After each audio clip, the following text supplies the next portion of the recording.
Notre Dieu soit loué. Mungu wetu asifiwe. Je salue chaque frère et chaque Na namtakia kila sœur. ndugu na kila dada mpendwa Yesu Kristo.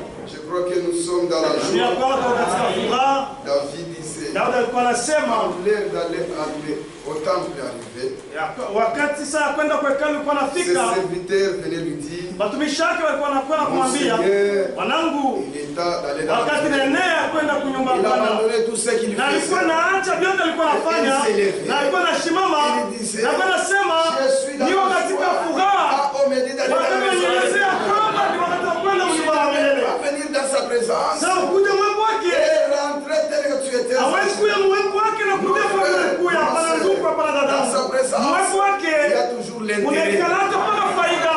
Que Dieu vous bénisse. Mungu ambariki. Je vais prier avant de lire la parole. Nitaomba bila kusoma neno. Seigneur, notre Dieu Bwana et notre Père, Mungu na baba yetu, merci sincèrement ce soir. asante hakika hii magharibi Tu nous as donné le souffle de vie. tupatia pumzi ya uzima, Tu nous as donné la force. tupatia nguvu, Tu nous as donné le frères et sœurs. tupatia ndugu na wadada. Que ton nom soit Jina loué. lako lisifiwe. Et tu as voulu que ce Na soir, ulipenda hii magharibi que nous nous réunissions encore à ton nom. tupate kusalia tena mchana Nous lako. croyons, Seigneur, Tunaamini et Bwana, nous ne cesserons jamais de dire, na kama utacha usema comme il est écrit, sasa imeandikwa que tu es terrible ya kwamba uko dans les grandes matata assemblées des saints. unakutana watakatifu. Pourquoi, Seigneur, Kama na Bwana que la puissance de la uwezo résurrection wa kufuko se manifeste au milieu de nous. ilionekana katikati yetu, Fais-moi ton onction. unipakale Et na que la upako même wako onction qui sera sur na moi upako moja moja soit utawaona aussi dans cet kipate auditoire. kwa mlima Car mkutano. tu as dit Kwa hiyo ulisema que dans les derniers jours, ya kwamba siku ya mwisho personne n'enseignera pas son hakuna mtu frère. anafundisha Mais kwa tous zake, seront enseigné par lakini le wote Saint-Esprit. watafundishwa na Roho Moi, Mtakatifu. je suis un homme. Mimi niko tumutu, Et toi, tu es lakini Dieu. wewe uko Mungu. Et toi, tu as dit Na ulisema que tout homme ya kwamba mtu soit reconnu comme menteur. ajulikane kama Mais Mungu, c'est le Dieu comme lakini frère. mpaka Mungu ndio wa kweli. C'est moi, Seigneur.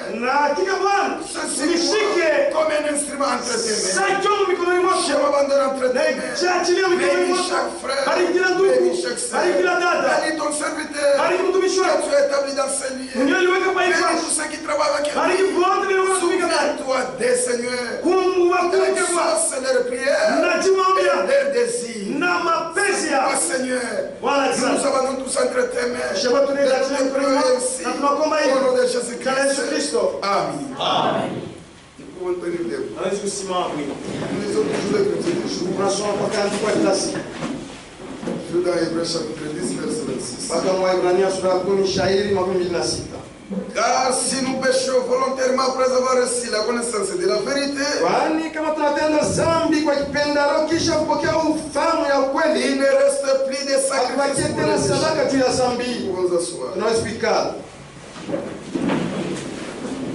Mais il attend de terribles du jugement Lakini kongojea kwa matata kwa hukumu et l'ardeur d'un feu na qui makali dévorera ya la moto ile itararua pantomboji. celui qui a violé la loi de Moïse et Mwenye Moïse. alivunja sheria ya Musa kwa familia Rema. C'est la déposition de deux ou de trois témoins. Yule ya washuhuda wawili wala watatu. De quel pire châtiment Sasa mapigo gani ya mbaya? pensez-vous que sera jugé digne celui qui Ile a unawaza violé inastahili atapikwa nayo mwenye alipokanyaga kumiguu mwana wa Mungu, le Fils de Dieu mwana wa qui Mungu aura tenu pour profane les sangs de l'alliance mwenye atakufuru damu ya agano, par lequel il a été sanctifié kupitia hili et qui alitakasiwa aura outragé l'esprit de la na grâce. kisha kudharau roho ya Car neema. nous connaissons Kwani tunajua celui qui a dit mwenye alisema, à moi la vengeance, kwangu ni à moi la kisasi na rétribution. kwa malipo. Et encore, Na tena le Seigneur jugera son Bwana peuple. atahukumu taifa yake. C'est une chose Ni terrible mambo moja ya qui est matata de tomber entre les ya mains de kuanguka Dieu. mikono ya Mungu aliye hai. C'est une chose terrible, mon frère, ma Mambo soeur, moja ya matata de tomber entre les mains du Dieu vivant. kuanguka katika mikono ya Mungu Hier, aliye on a hai. parlé. Na tulisema jana Ce péché qui est impardonnable, kwamba ile dhambi hawezi le kurumia, péché que nous commettons volontairement, dhambi ile tu kunafanishamo tu quand on vous apporte kwa la makusudi, vérité, kama nakuhubiri ukweli, marchez dans cette vérité. mtembee mwile ukweli, Et quand vous refusez cette vérité, na kama nakataa ukweli, ce qui vous reste, ile inabakia c'est le jugement de ni Dieu. hukumu ya Mungu. Néanmoins, quand vous revenez, Ni kama tunarudi c'est ça la grâce de pale Dieu. ndio neema ya Mungu, Et quand vous rejetez na cela, kama nakataa ile volontairement, kwa kipendaro c'est kwa le makusudi, jugement de Dieu qui ni vous hukumu ya Mungu ndio kuna uchunga. C'est pourquoi quand Dieu vous parle, Wakati Mungu anasemezana wewe, de l'oreille, tega sikio, parce que la Bible dit Julia que nasema, celui qui a des wewe oreilles mwenye kuna masikio entende ce que l'Esprit asikie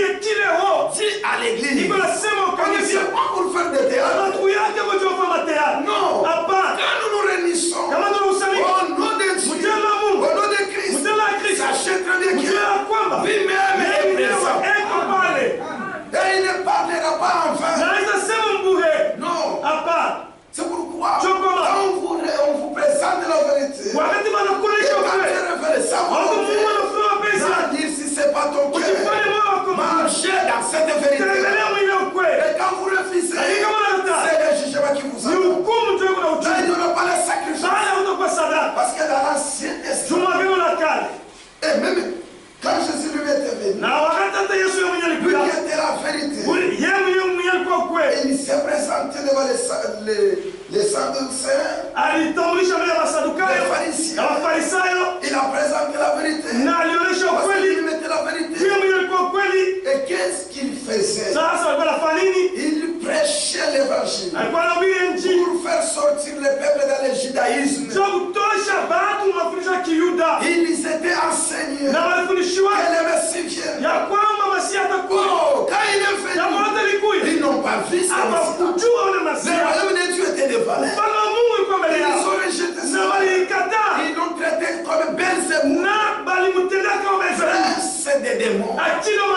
Et Jésus a dit quiconque parlera en mal le Fils de l'homme, il lui sera pardonné. Mais quiconque parlera mal contre le Saint-Esprit et qui blasphémera contre le Saint-Esprit, il ne sera pas pardonné ni dans les siècles présents ni dans les siècles à venir. Pendant ce temps, il n'était pas encore mort. Il était vivant. Il n'était pas encore mort. Mais Jésus que nous prêchons, il a été déjà mort. Il a vaincu la mort. Il est ressuscité. Et aujourd'hui, il se manifeste sous forme du Saint-Esprit dans les croyants. Quand il veut parler, il utilise les hommes. Et quand il te parle, il rejette sa parole. C'est fini. C'est pourquoi, écoutez, je vais lire dans Matthieu.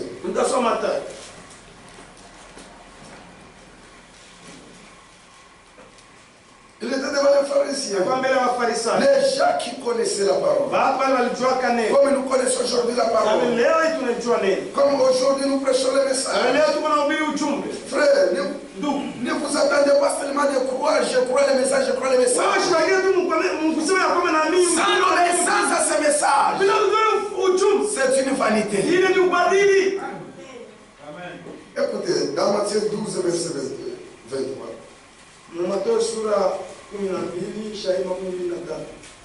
Toute la foule était étonnée, disait, n'est-ce pas là le fils de David? Les pharisiens ayant entendu cela dit, cet homme ne chasse les démons que par Belzéboul, prince des démons. Comme Jésus connaissait leurs pensées, tout royaume divisé contre lui-même est dévasté. Parce qu'aucun des faits ne peut guérir. Aucun des faits n'a le pouvoir de guérir. Aucun sorcier n'a le pouvoir de vous ensorceler. Vous ne croyez même pas ces choses-là. Dieu a dit au peuple d'Israël, quand vous traverserez, n'hésitez pas les noms de Dieu de l'au-delà.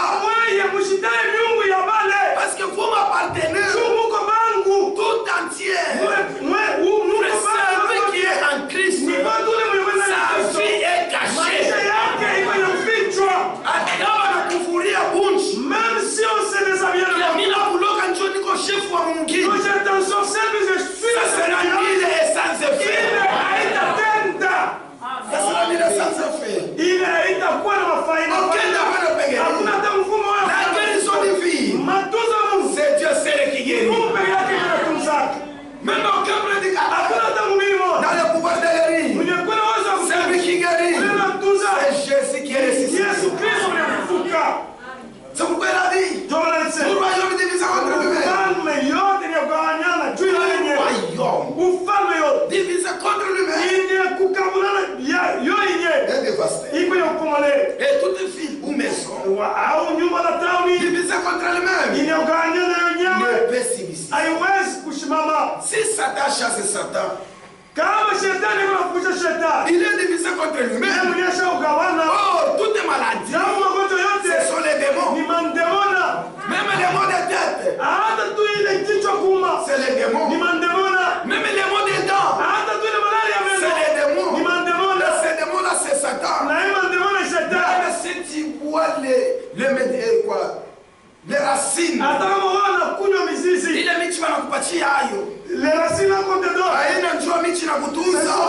C'est la foi que tu as mis dans cet homme qui t'a donné. Et tu as apporté la guérison. Ce n'est pas des défunts. C'est pourquoi il dit. Si ça t'achète, ça marche.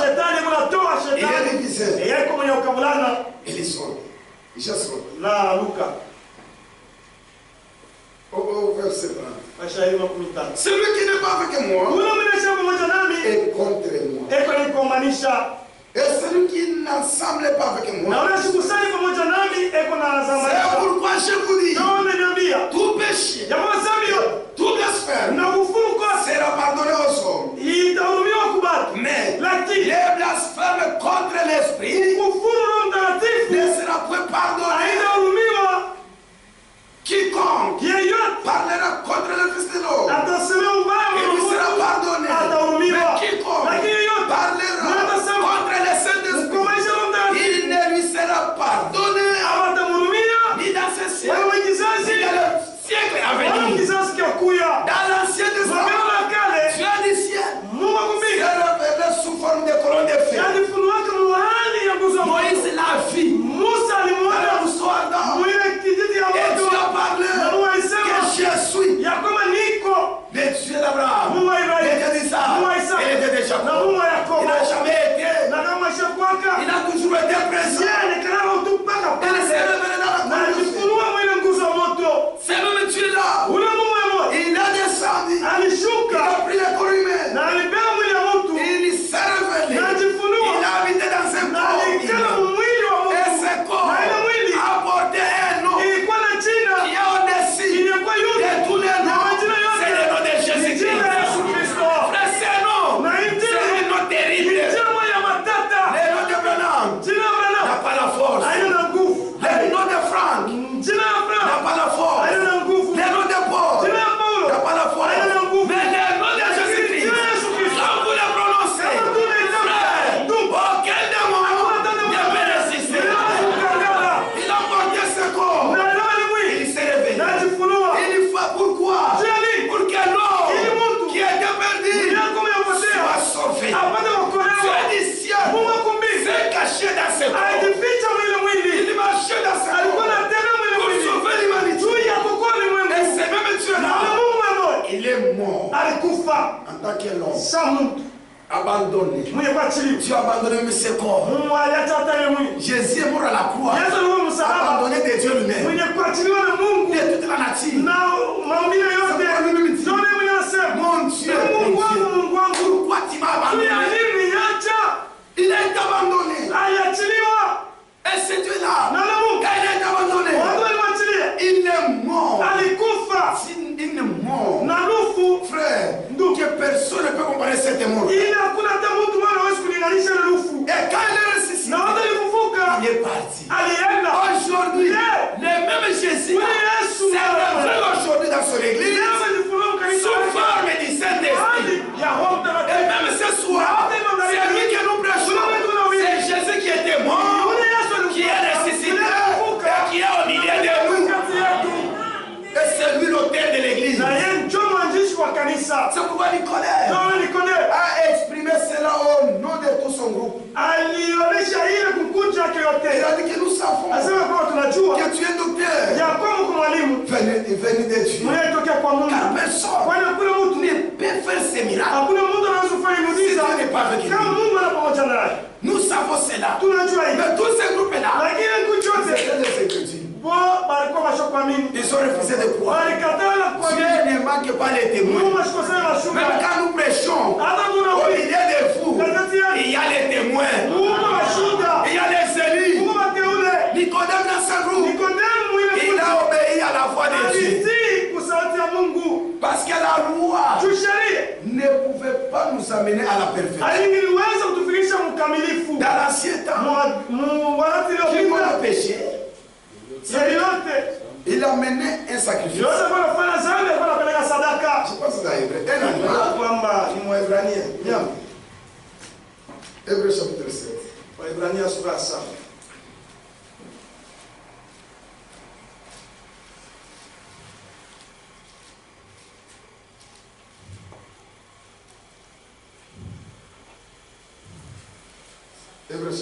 Waebrania sura ya 7 shairi 19.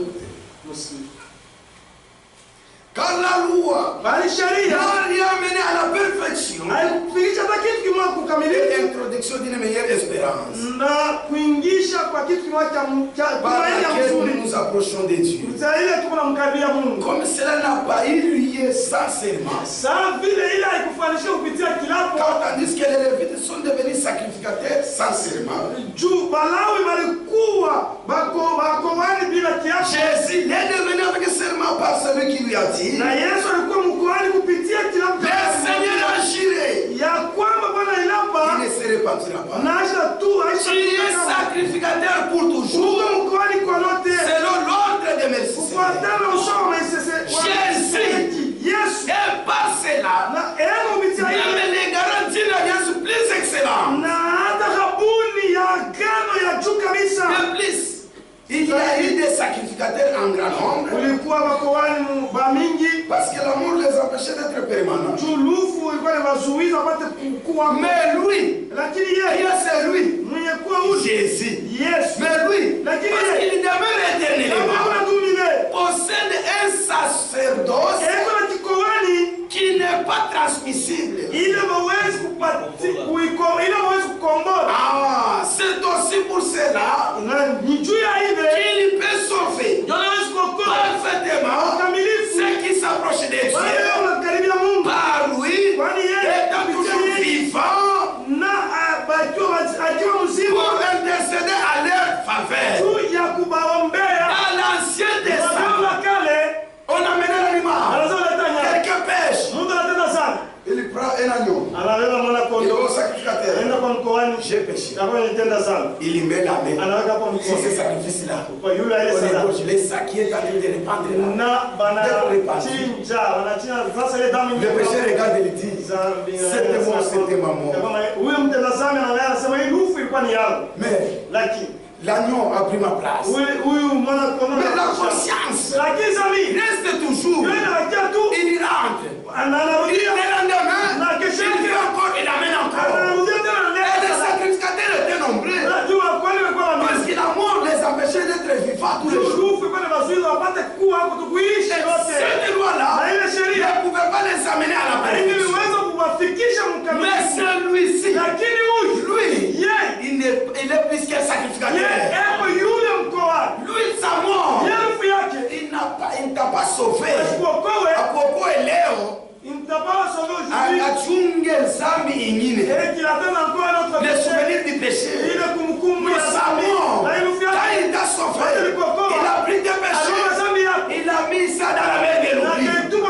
À cause de lui, tu es devenu saint. Et quand tu regardes, il voit le sang de Jésus. Il découvre, tu n'es plus pécheur, tu es libre en Christ. C'est pourquoi il dit, il nous convenait en effet d'avoir un souverain sacrificateur comme lui, saint, innocent, sans tâche, séparé de péché, plus élevé que les cieux, qui n'a pas besoin comme les souverains sacrificateurs d'offrir chaque jour des sacrifices. Non, d'abord pour ses propres péchés, ensuite pour ceux du pays. Car ceci l'a fait une fois pour toutes en s'offrant lui-même. Il s'est offert lui-même une seule fois pour toutes. Et quiconque croit, il est pardonné, il est sauvé. Il n'y a plus de condamnation. Et là tu es libre de marcher. C'est pourquoi quand nous sommes, ce n'est pas le mensonge qui compte. Non, quand tu regardes, tu regardes en Christ. Ce n'est pas par rapport à nos erreurs, mais c'est par rapport au sang de Christ. Pourquoi il dit ça? Dans les eaux de séparation, il dit ceci. Au paragraphe 14,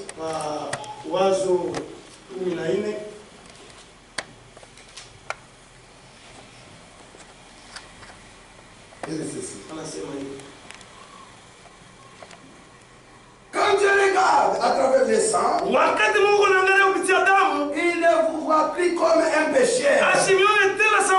Même ce soir, Dieu ne vous voit plus comme des pécheurs, mais comme des saints en Christ. Et toi qui pêches, tu piétines le sang de Christ. Est-ce que nous sommes ensemble? Il vous voit racheter. Amen. Amen. Vous êtes rachetés parce qu'il vous voit toujours à travers Christ. C'est pourquoi nous pouvons être parfaits. Parfaits dans le sens de ce n'est pas des sans péchés. Nous sommes parfaits au sein de Dieu. Quand nous sommes en Christ. C'est pourquoi il a dit, soyez donc parfaits.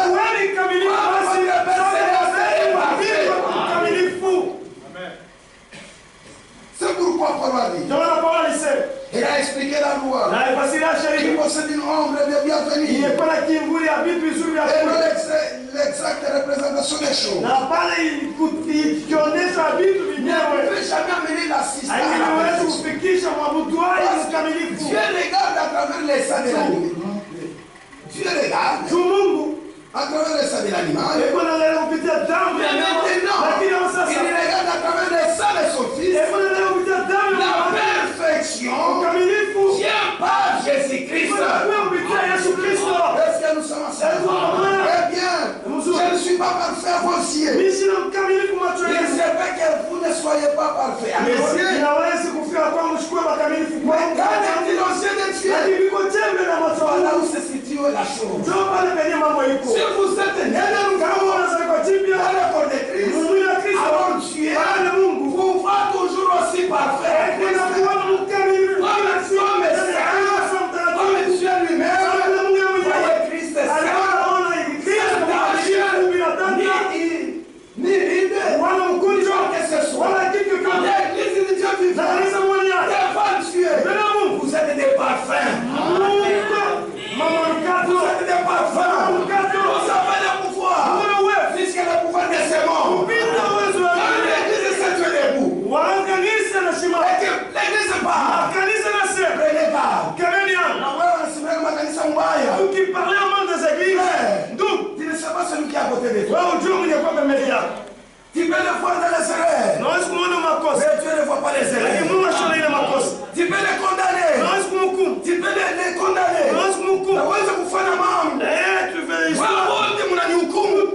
Mais quand tu regardes, il est justifié.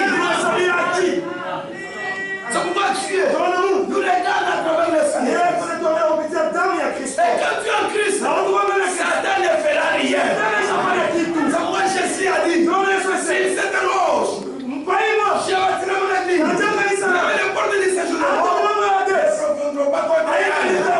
L'église de Dieu, c'est la puissance de Dieu qui marche sur la terre.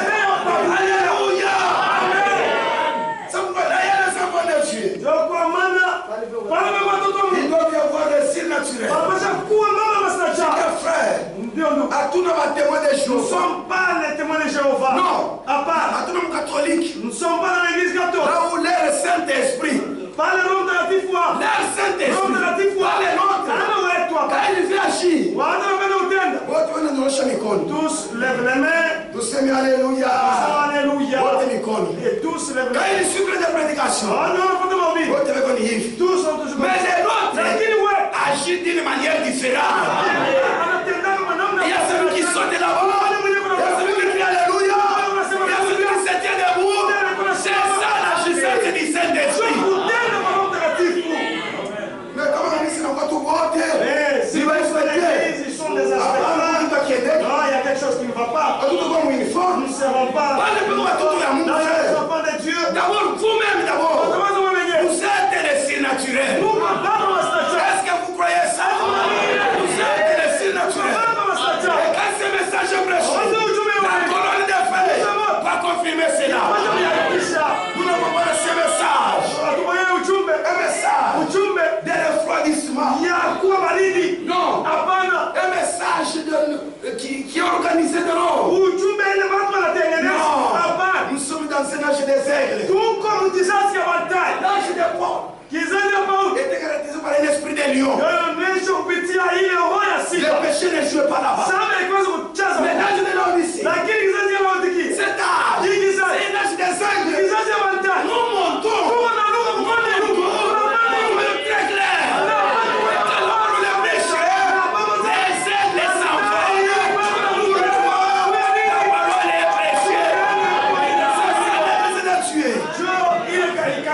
Si aujourd'hui, il n'y a pas la manifestation.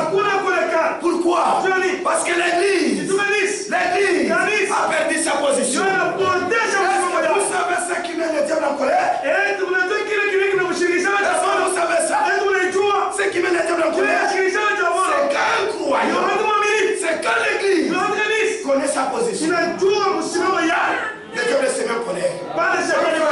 Quand on a une position là, si tu connais seulement ta position, on a se mis. tu comprends que moi, c'est moi qui suis enfant de Dieu.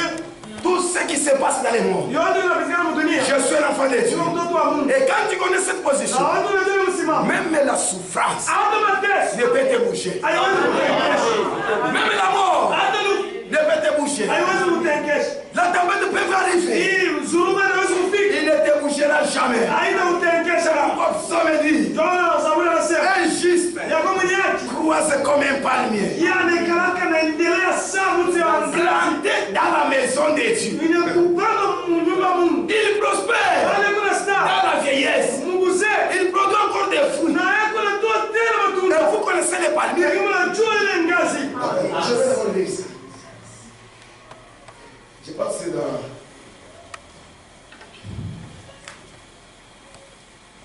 C'est dans Somme 90, je n'ai pas préparé ça.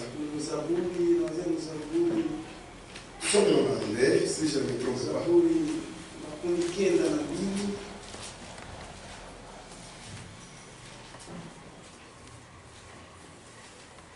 Somme 90.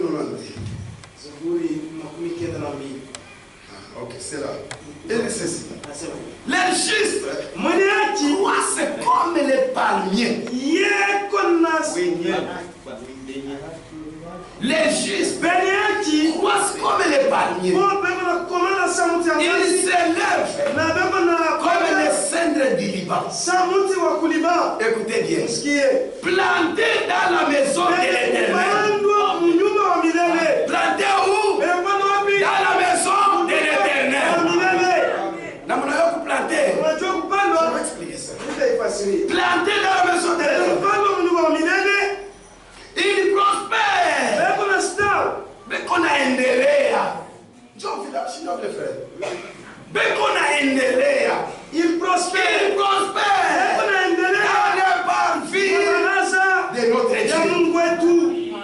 Il porte quoi? Il porte encore des fruits. Dans la vieillesse, ils sont pleins de sève, un verdoyant. Pour faire connaître que l'Éternel est juste, il est mon rocher, il n'y a pas lui d'iniquité. Alléluia. C'est quoi? Bon, moi, je ne sais pas. Même ici, ceux qui ont grandi ici. Les palmiers chez Mungaj Moussoaï.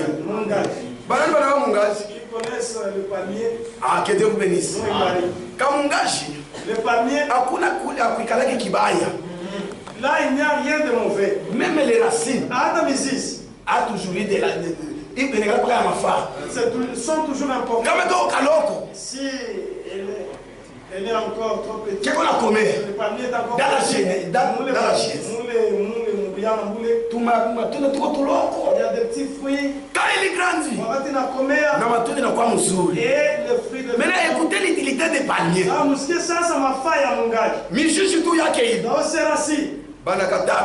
On les coupe, pour que pour que l'alcool soit et le vin le vin là on boit ça et ça donne la joie, ça stimule la joie. Il est ma fruit qui comme mangaza yati. Alors ce fruit au village on les brûle et on produit il est savon. Avec le savon Ule wote wana mabilonda mabupele batoto. Qui a de la tête. Kuna ushatana ria. Sakuna mwingia anapata geriso. Kifuaki. Les balais. Mabifakio ya kile. Inasaidia kutosha mchafu. Wanatosha mchafu. Mangalala yake ile. Au village. Au village là, on fait avec des nattes pour qu'on dorme. Pour qu'on puisse y passer. Quand on partait au village, on coupait ce qui était là. Et on tissait ça pour qu'on y mette le mal. Au palmier, il n'y a rien de mauvais. Maintenant, prenez ça spirituellement.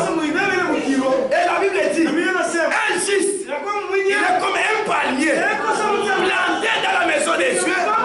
Il prospère dans la maison des dieux et il porte encore des fruits. Les valets là, c'est quoi? C'est l'évangile. Quand on prêche l'évangile, tous les péchés sortent à la porte. Un chrétien reste sanctifié. C'est savon-là. C'est savon-là. On utilise avec de l'eau. C'est la parole. Quand on prêche la parole, Jésus a dit, sanctifiez-le par ta vérité. La parole est la vérité. Celui qui a la parole, en lui, le péché peut entrer. Il sortira. Parce qu'il a la parole. Ce fait-là, qui fait ivrer quelqu'un, devait typifier la joie,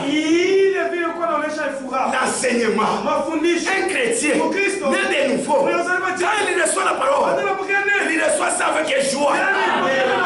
Même s'il y a des mal, même s'il avait des problèmes, dans la maison de Dieu, il a la joie. Pourquoi? Il est planté dans la parole. Il est planté en Christ. Ce palmier-là, quand il est devenu vieux, le vent peut venir. Il bouge. Comme un peuple n'a pas mingazi. Si le vent fait tomber le palmier, même les maisons seront détruites. Le vent peut venir. Ça bouge. Ça bouge. Le palmier se tient. C'est lui aussi qui a planté. Les malheurs peuvent venir. Les épreuves peuvent venir. La mort peut venir. La déception peut venir. Il ne bougera jamais. Il est planté dans la parole. Alléluia. Il manque de quoi? Plus les épreuves arrivent, plus il porte des fruits. Il prospère. Un croyant, à Chicago pour appeler sur place. Un chrétien marche avec Dieu. Aujourd'hui j'étais faible. Je suis venu dans la présence de Dieu. On a prêché l'évangile. Qu'il est ma kiango kile. Yesu nekitosha. Bila kuendelea. Watu watasema anakankamana, anakamilika. Hatuwezi kuwasia hivi. Tu es planté, tu prospères dans la maison de Dieu. Alléluia. Tu n'as pas sur place. Tu prospères. Notre prospérité. Je ne veux pas la foi. Maintenant j'ai la foi. Je plairai. Là je ne plairai plus. Les coups fiers. Bible ni compliqué ça. Nilikuwa nampikaka. Mais à cause du calvaire. La tempérance est là. Je ne veux pas la tempérance. Je ne veux pas la tempérance. Maintenant j'ai la tempérance. Je prospère. Je ne veux pas la patience. J'ai la patience. Je prospère. Je ne veux pas la connaissance. J'ai la connaissance. Je ne veux pas le baptême du Saint-Esprit. Je prospère. Ananifikisha le kazi kumwisho. Vile niko ndani ya Yesu Kristo. Mimi ekipata. Kama ce soir. Seigneur, tu ne veux pas. Reçois ça au nom de Jésus-Christ.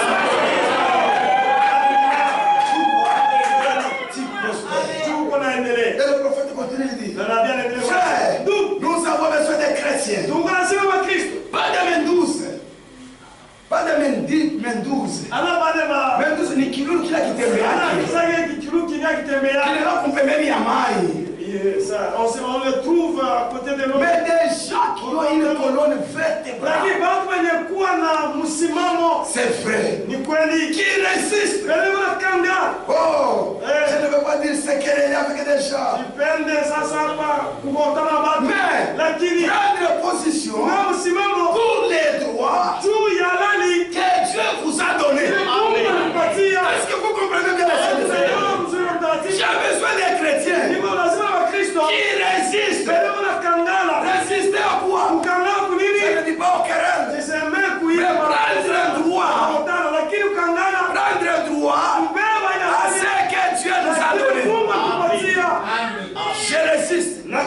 Seigneur, tu m'as promis le Saint-Esprit. Je vais recevoir le Saint-Esprit.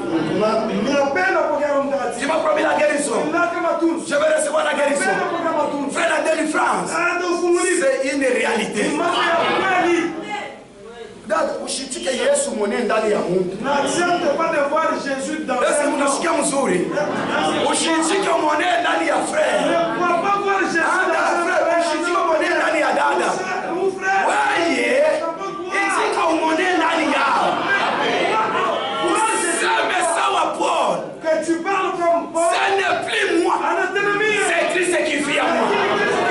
C'est que je ne le suis pas. Dans sa vie, c'est une délivrance. C'est une délivrance. Ça vous fait dire. Nous avons besoin de chrétiens qui vont résister. Prendre droit à ce que tu as promis. L'Église a beaucoup de droits. Comment l'Église aujourd'hui est dans un état de sécheresse? Pourquoi? Où est le droit? Où est le surnaturel? Où est la promesse que tu as promis? Vous, c'est votre droit. Vous devez réclamer cela. Frère, nous l'avons expérimenté, c'est Dieu que nous prêchons au ciel. L'expérience doit être ici. Nous parlons de dénominationnels. Nous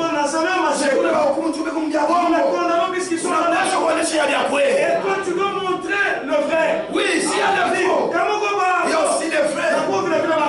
Il n'y a jamais eu de vrais sans les faux. Et nous avons les vrais. Et l'Église de Dieu doit expérimenter les promesses que Dieu a parlé. Et c'est là que nous sommes. Vous devez expérimenter cela. Et le Saint-Esprit dit, oh frère, nous avons besoin de ces chrétiens-là, de prendre position que Dieu vous a donné, pour lesquels Christ est mort. La Bible dit, aussi longtemps le testateur est vivant, le testament n'a pas de valeur. Le testateur est mort. Le testament a des valeurs. Vous comprenez? Tout le monde peut m'appeler papa. Sinon, tout le monde peut m'appeler papa. Mais à ma mort, tous qui prendront mon héritage. Même si tu étais ami à mon enfant, tu ne prendras pas ça. Pourquoi? Tu n'es pas mon fils. C'est lui qui va hériter. C'est mon fils. Et mon héritage a des valeurs dans le chemin. Est-ce que vous comprenez? Même pour les chrétiens, la Bible dit aussi longtemps les testataires est vivant. Le testament n'a pas de valeur. Mais quand il meurt, le testament de valeur, c'est les enfants hommes de cet héritage. La mort de Jésus a été constatée. Le ciel a constaté. Le ciel a dit, l'élément tu es mort. Les empereurs, ils ont constaté qu'il est mort. Les gouverneurs, ils ont constaté qu'il est mort. Les chefs de militaires, ils ont constaté que Jésus est mort. Sa mort, c'est une délivrance pour nous. Et quand si nous sommes des tués, si nous sommes des enfants des tués, nous avons droit à toute la promesse que Dieu a promis. Nous avons droit à ça. Ils sont de votre arrivée. Tusome kwamba kwanza Waebrania. Anasema Hébreux chapitre 10. Waebrania sura ya 10. Waebrania sura ya 9.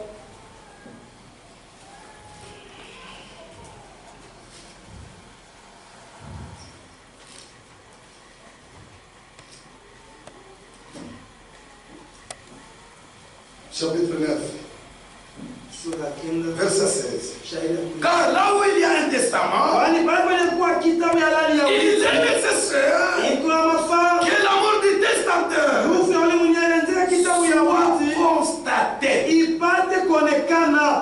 soit constaté. Un testament, En effet, n'est valable qu'en cas de mort. Puisqu'il n'a aucune force tant que le testateur vit. Voilà pourquoi c'est avec ça que même la première alliance fut inaugurée. Oh, le testament, Dieu le Seigneur nous a légué, c'est cette parole. Tout ce qui est dans cette parole nous appartient. Est-ce que vous croyez ça? Tout ce qui est dans cette parole nous appartient. Un enfant de Dieu doit expérimenter cela. Unamwonyesha Mungu haukunite nibakie tu fashi moja.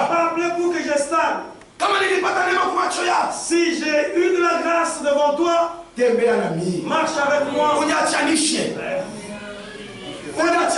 Différencie moi. C'est Jésus qui est dans le frère. Ne pas que je te vois dans je te vois en moi. Il est écrit. Il m'a dit quoi? Il est le meilleur. Aujourd'hui, éternellement. Et toutes ces promesses.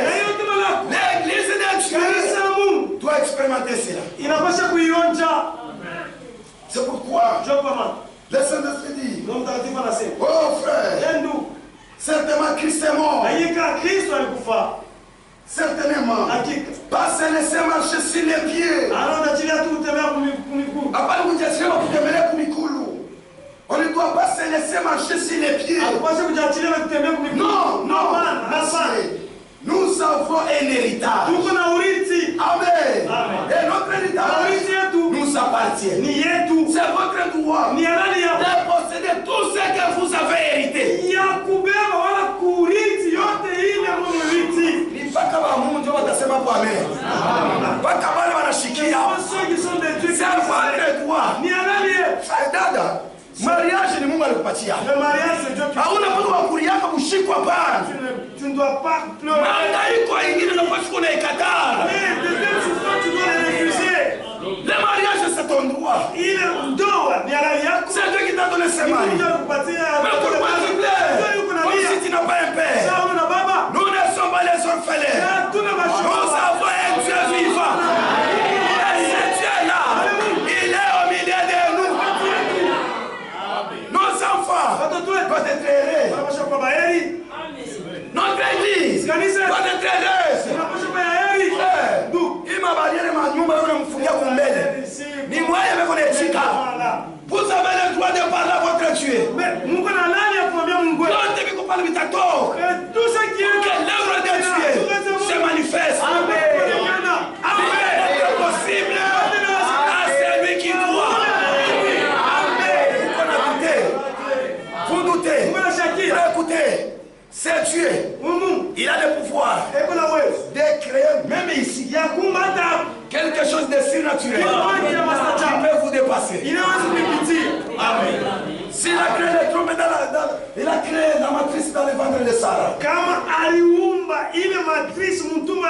Est-ce qu'il a changé? Il a changé. Souvenez-vous d'Abimelech. Quand il a refusé quand il a barré la route, Dieu a dit je me souviens. D'Abimelech, quand mon père ne sortait, il avait barré la route. Mais n'a jamais souviens. Mon frère, ma soeur, chaque chrétien a un pouvoir particulier.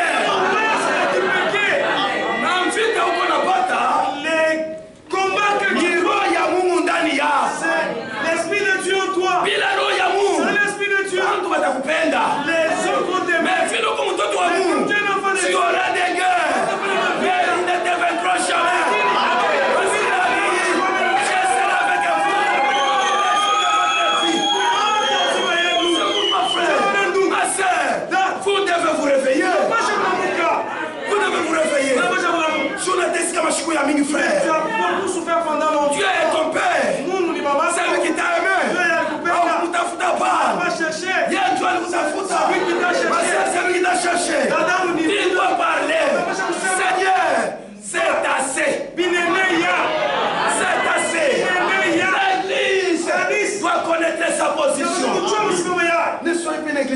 réceptive.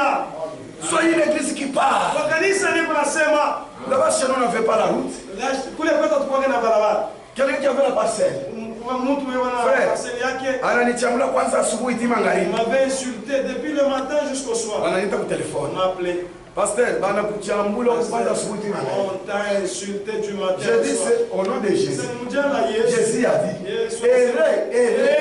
Soyez zérés. Quand on parlera en vous, à cause des mon nom, je suis zéré. Mais je vous dis dans 3 jours, tout à moussé les fois chez on a gâté frère, 3 jours à écouter. Il ne s'est pas passé 3 jours. Allez, tu vas tirer les fois chez moi, il y a tu dis ça. On nous a donné cet endroit un prix. On n'a même pas sorti. Tu as utilisé un corbeau. Mais moi, tu me dis ça tout Kungu. Allez, toucher les fois.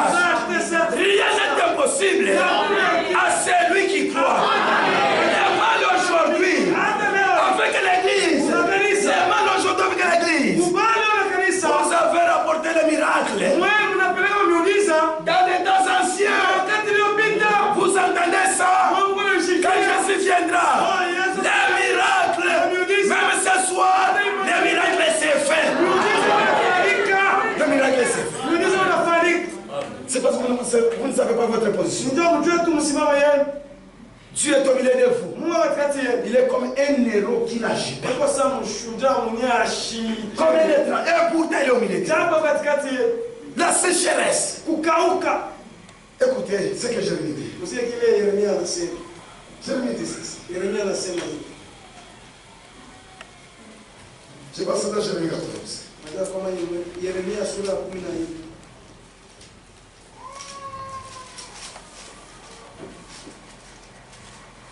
Écoutez dans Jérémie.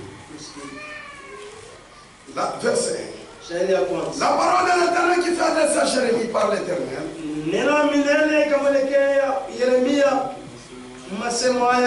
La parole qui fait adresse à Jérémie par l'Éternel. À l'occasion de la sécheresse.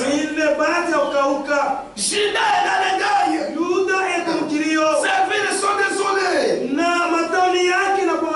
Triste, abattu. Les cris de Jérusalem. Les grands envoient les petits chercher de l'eau. Et les petits vont chercher de l'eau. Et les petits vont aux citernes. Ne trouvent point d'eau. Et retournent avec leurs vases vides. Confus et honteux. Ils se couvrent la tête. La terre est saisie d'épouvante. Parce qu'il ne tombe point de pluie. Dans le pays. Et les couleurs confus se couvrent la tête. Pourquoi? Je m'en vais même dans la nature. Vous l'avez dit quand moi j'habite. Et la pluie s'arrête au mois de février. Écoutez, dites à Jérémie, c'est ce qui se passe aujourd'hui. Les conflits se couvrent la tête. Même la biche dans la campagne. Mais pas. Elle abandonne sa porte. Parce qu'il n'y a point de verdige. Les années sauvages se tiennent sur les lieux élevés. Aspirant l'air comme des serpents. Même cieux, c'est parce qu'il n'y a pas d'air. Si nos iniquités témoignent contre nous, agis à cause de ton nom. Si réellement nous sommes convaincus de nos péchés, mais à cause de son nom, dites-lui Seigneur, agis. Oh Éternel, car nos infidélités sont nombreuses et nous avons péché contre nous. Toi qui es l'espérance d'Israël, son sauveur au temps de la détresse. Pourquoi serais-tu comme un étranger dans le pays, comme un voyageur qui entre pour passer la nuit? Pourquoi serais-tu comme un héros incapable de nous secourir? Et pourtant, tu es pourtant au milieu de nous. Oh éternel. Est-ce que vous croyez qu'il est au milieu de vous? Et pourtant, il est au milieu de vous. Mais il est comme un héros incapable. Pourquoi? Vous ne savez pas votre position. Si vous connaissez votre position, frère, Dieu ne sera pas comme un héros incapable. Il agira. L'église, c'est le bien privé de Dieu. C'est le bien privé de Dieu. Et l'église, Dieu doit se manifester. C'est pourquoi le Saint-Esprit dit ceci. Dans cette prédication, écoutez comment le Saint-Esprit dit. Au paragraphe 19. Toujours dans la même prédication. Les pentecôtistes ont reçu le baptême du Saint-Esprit. Et cela les fait participer à la communion. En harmonie avec Dieu. Des fils et des filles de Dieu. Les dénoncés. Enseignez-leur la Bible. Et ils vont procéder. Mais la chose est qu'ils oublient ce qu'ils sont. Ils oublient ce qu'ils sont. Ils se disent bien, je ne sais pas où mon frère. Vous qui êtes nés de nouveau. Vous êtes des fils et des filles de Dieu. Et bon en Jésus-Christ. Dans sa présence. Oh là là. Ce qui met le diable en colère, c'est laisser l'église de Dieu comprendre qui elle est. Est-ce que vous comprenez? Ce qui met le diable en colère, même ce qui met ta famille en colère, c'est parce que tu connais ta position.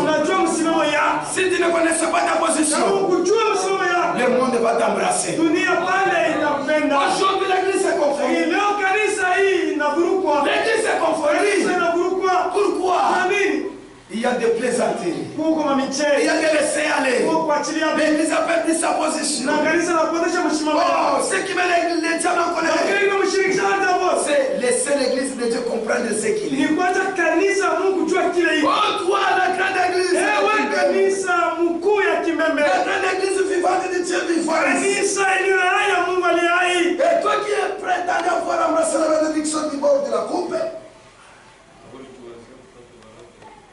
Interprète à haute voix, frère. Intervenez. Toi qui prétends avoir embrassé la bénédiction du bord. Parfois, je me demande si Dieu peut prendre son évangile et te secouer. Est-ce que vous comprenez? Le problème aujourd'hui, nous avons beaucoup qui sont enseignants. Comme on appelle pour éviter Bantu. Je voulais inviter des gens. Je n'invite pas les gens quand il y a un enseignant à la chair. L'enseignement c'est pour les croyants. Invitez les païens. Quand vous trouvez que celui-ci c'est un évangéliste, parfois vous confondez les choses. Oh non.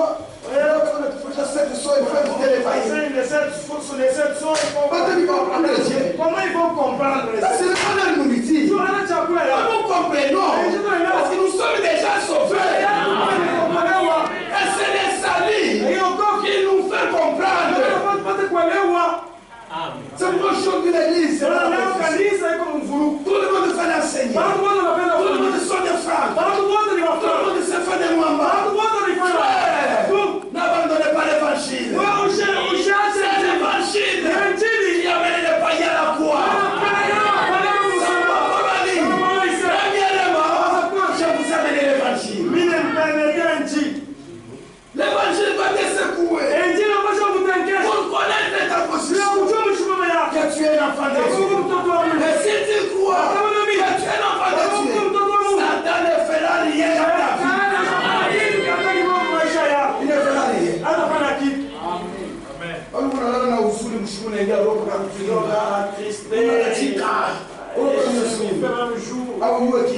Je ne te connais pas. Yesu alisema Jésus a dit mkilo cha chake dans la bouche de Jacques ule na huzuni que celui qui est triste, aombe Mungu, il prie Dieu. ule na furaha Celui qui a la joie, aimbe. il chante. Si je suis dans la tristesse, Celui comme huzuni, je marche chez lui. Bwana anatoa Seigneur, je suis bien privé. niko mahali yako binafsi. Regarde-moi, Uniangalie. je suis abandonné. Mimi Tu unaachiliwa. as les secours. Uko msaada. Console-moi. Uniokoe. Console-moi. Unifariji. Regarde ces problèmes. Angalia ma- Regarde ces problèmes. Regarde la maladie. Regarde les enfants. Angalia watoto. Notre Dieu, Mungu wetu. il est Jéhovah Jireh. Il est Jéhovah Shammah. Il est présent. Il pourvit à nos besoins. Dans le malheur, nous l'invoquons. Et il intervient. Pour le faire, il faut connaître votre position. Unapaswa kujua msimamo yako. Kwa nini unatembea mkono machafu dada frère? Marche la main. Uko mtoto wa Mungu. Nyosha mkono machafu. Lève la main. Basi, uko mtoto wa Je suis Mungu. fille de Dieu. Hata unalala chini. Même si tu dors, Hata watoto wanalala chini. même si Dieu ne t'a pas abandonné. Reconnaisse ça de ma cœur. Dieu qui a créé le ciel et la terre. C'est ton Père. C'est ton Père. Il dit, c'est pourquoi il faut secouer l'église avec l'évangile. De secouer au point que tu comprennes qui tu es, les droits que tu possèdes, les privilèges, tout le monde tu es. Nous sommes un peuple privilégié. Frère, tu perds la laine pour la guérison sans solution. Mais nous avons un pays. Là, il y a plus que l'aine. Il y a un médecin. Il guérit sa cicatrice. En général, j'ai dit Seigneur, guéris-moi. Il veut guérir. Si j'attends dans le péché, j'ai dit Seigneur, ce n'est pas ma volonté. C'est le diable. Pardonnez-moi. Il me pardonne. Nous sommes un peuple privilégié. Et vous devez comprendre. S'il y a un peuple privilégié, c'est Manimi et Imangaribi. Vous êtes un peuple privilégié. Frère, il m'a serré bouillotte. Il m'a mumbashi yote. Aïta tetemeka juu ya mangongo. ne va pas trembler à cause des habits que vous avez. Aïta tetemeka juu mnavala mzuri. Ils ne trembleront pas. Iko na tetemeka. Bien chanter ou Kama wanaona ule beko na abudu. mais c'est quand ils voient, ils se Nani yeye? Parce qu'ils adorent en vain. je sais pas où elle est là. Nous adorons celui que nous connaissons. Mais s'il est au milieu de nous, il doit agir dans la vie de chacun. Il doit agir. C'est pourquoi il a dit, choisissez. Si tu es Dieu, s'il est votre Père, servez-le. C'est le diable. S'il va aller votre Dieu, servez-le. Dieu met la différence. Nous sommes un peuple appelé à sortir. Un peuple séparé. Mais aujourd'hui, il n'y a pas de signe naturel. Pourquoi l'église a oublié ce qu'il est. L'église a oublié ce qu'il est. Il n'y a plus de respect dans l'église. Il n'y a plus la crainte de l'église. Les gens sont habitués à la parole de Dieu. Les gens sont habitués à le service de Dieu. Je vais terminer par là. Je sais qu'il est déjà.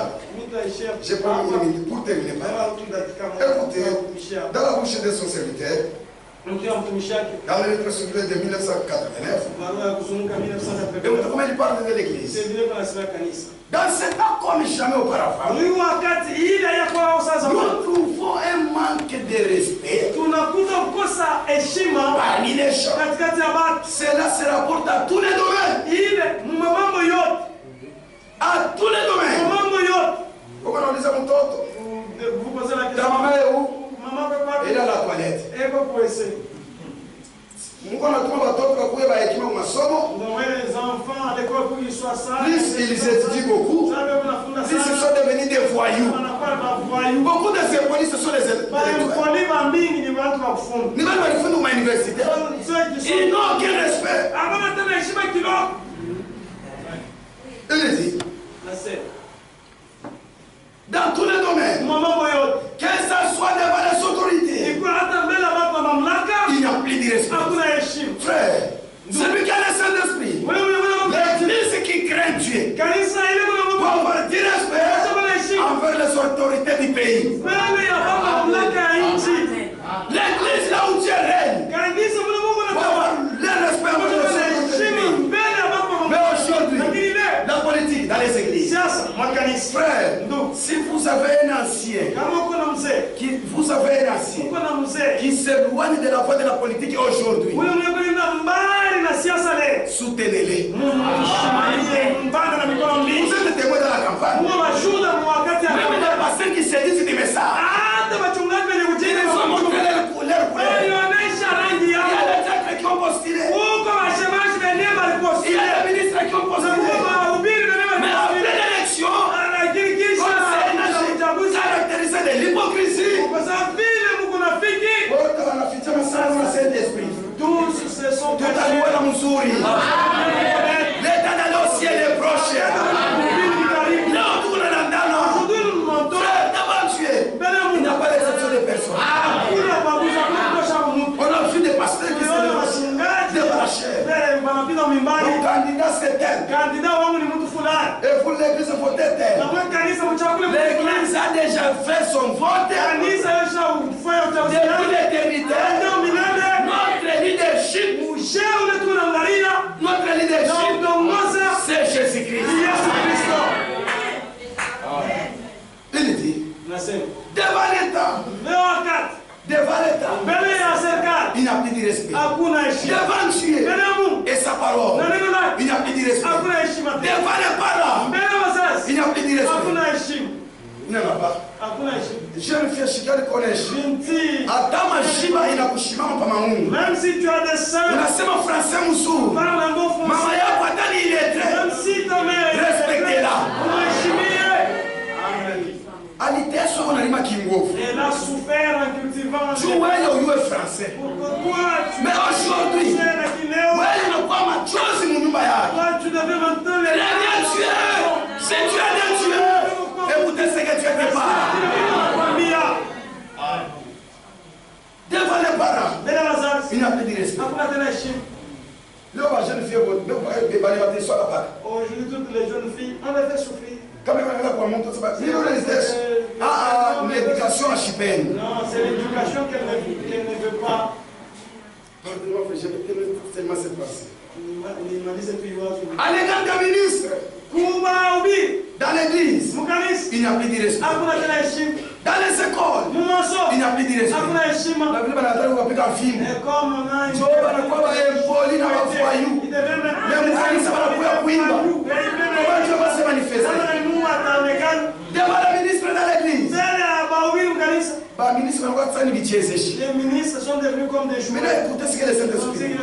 C'est à cause de cela que l'église se trouve dans la condition que le frère Branham a décrit de façon si frappante. Il y a là où même les mots de tête. Iko na shida kukimbia. On ne chasse pas ça. Pourquoi? Manque de respect. Pourquoi ça va échouer? Envers les ministres, les secrétaires. La Bible va demander ça, nous sommes tous des frères. Frères, écoutez-moi bien. Nous sommes tous des frères, mais tous ne sont pas des pasteurs.